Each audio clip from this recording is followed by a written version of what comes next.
Hello everybody, I am Gagan Mehta from Ludhiana. मैं अपनी introduction ऐसे देने की कोशिश करूंगा। मैं जीवन के कुछ प्रसंगों को छूता गया। उम्र के पड़ाव ने बहुत कुछ सिखाता है, हर एक को सिखाता है। एक प्रकृति में ऐसा वातावरण रहता है। सन 2003 की घटना ऐसी घटी मेरे साथ में। उसके बाद में कुछ ऐसे विचार मेरे जीवन में उतरे, मुझे मालूम ही नहीं हुआ कि मैंने जिंदगी की पहली कविता लिखी। और कर्म अनुसार और समय के साथ मेरे अंदर कुछ ऐसे भावना प्रकट होती गई जो हर दिन मेरे को कविता लिखने के लिए मजबूर करती थी।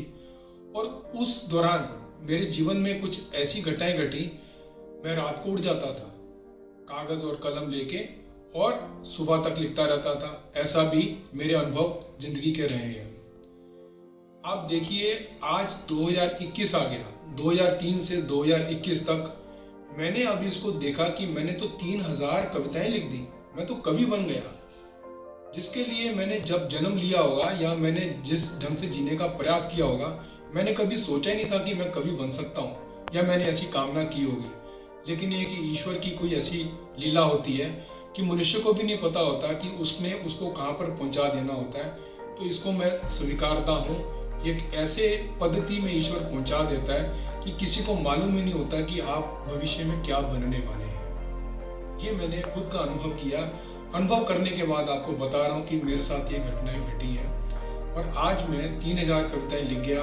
और अभी भी मेरे अंतर चेतना से कुछ ऐसे शब्दों का उद्घोष होता है जो मेरे को प्रेरणा देता है कि कभी किसी वाक्य पर, कभी किसी वाक्य पर मैं शायद कविताएं लिखने का मेरे अंदर एक बल, एक शायद ईश्वर की कृपा से आता है, तो मैं उसको लिख डालता हूँ।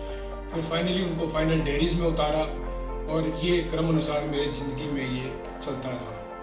तो 3000 कविताएं लिखी हैं और आगे भी मैं इस पर काम कर रहा हूँ। मेरी ज़्यादातर कविताएं जो हैं वो सोशल इकोनॉमिक रिफॉर्म्स के ऊपर है, जो समाज का ढांचा वांचा जो जिसके ऊपर हम टिके हैं, या इकोलॉजिकल डिस्टर्बेंस जिसमें प्रकृति के साथ इतनी छेड़खानी या कुछ भी, ग्लोबल वार्मिंग या और भी कुछ ऐसे शब्दों का आप इस्तेमाल कर सकते हैं। क्योंकि उतना बुद्धिजीवी नहीं हूँ, लेकिन इतना जीव जरूर हूं ताकि प्रकृति को समझ सकूं। या फिर स्पिरिचुअलिज्म के ऊपर मेरा ये इस 3 सब्जेक्ट से नीचे मेरे पास कभी शब्द नहीं आए कि मैं अपने कलम से उनको मैं कागज पर उतार सकूं। आज मैं इसको इंट्रोड्यूस करने का प्रयास करूंगा आपके सामने। और क्रम अनुसार जैसे मेरी भावना में या मेरे अंदर प्रकृति में, मूल प्रकृति में जिन विचारों के साथ उद्घोष होगा, मैं आपकी सेवा में कुछ ना कुछ ऐसे शब्दों के साथ में उतरता रहूंगा। उसको आप कविता बोल लीजिए, शब्द बोल लीजिए, या एक मनुष्य की भावना बोल लीजिए। आप जैसा मर्जी बोल लीजिए, मुझे स्वीकार है। मैं आपकी सेवा में जब तक अब मेरा बाकी का शेष जीवन है, मैं आपकी सेवा में इसके ऊपर निरंतर प्रयास करूंगा। ये मेरी इंट्रोडक्शन है और कोई इसके अलावा मेरे पास और कुछ नहीं है। धन्यवाद।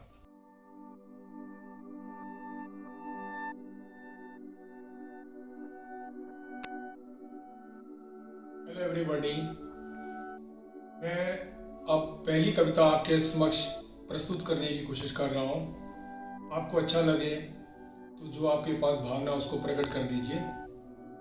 संसार आज कई तापों से तपा हुआ है, हम सब जानते हैं। हर साल कोई ना कोई आपदाएं ऐसी आती रहती हैं जिसको सुधारने का प्रयास बड़े बड़े बुद्धिजीवी लोग, राष्ट्र नेता, बड़ी बड़ी कंट्रीज के प्रधानमंत्री, प्रेसिडेंट्स उस पर लगे हैं ताकि वो उस पर हम सुधार कर दें। पर फिर भी ईश्वर की कोई ऐसी लीला होती है, हम किसी ना किसी चक्रव्यूह में हम हर साल फंस जाते हैं। अभी हाल में हम कोरोना से अभी निकल ही रहे हैं, लगभग ऐसा खत्म होने के चांसेस हैं। पर आप देख लीजिए कि प्रकृति नहीं छोड़ती किसी को, चाहे कैसा भी क्रम हो, प्रकृति अपना हिसाब किताब पूरा निपटा के हटती है।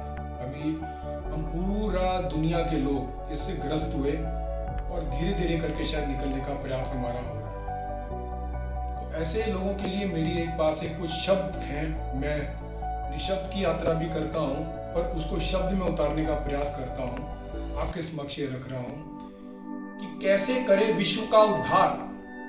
आज जग में बड़े बड़े राजनेता, बड़े बड़े उद्योगपति इसके ऊपर काम कर रहे हैं कि जग में कोई सुधार हो जाए। कैसे करे विश्व का उद्धार, जग में छाया है अंधकार, कहीं है सूखा तो कहीं है बाढ़, विचारों की है कमी अपार, तू ही संभाल मेरी पतवार, तभी खिलेंगे फूल हजार। ये क्लियर हो गया है कि जब तक आप ईश्वर से राजी होके आपके काम नहीं पूरे आप करते, तब तक आप हम सब एक परिश्रम में ही लगे रहेंगे।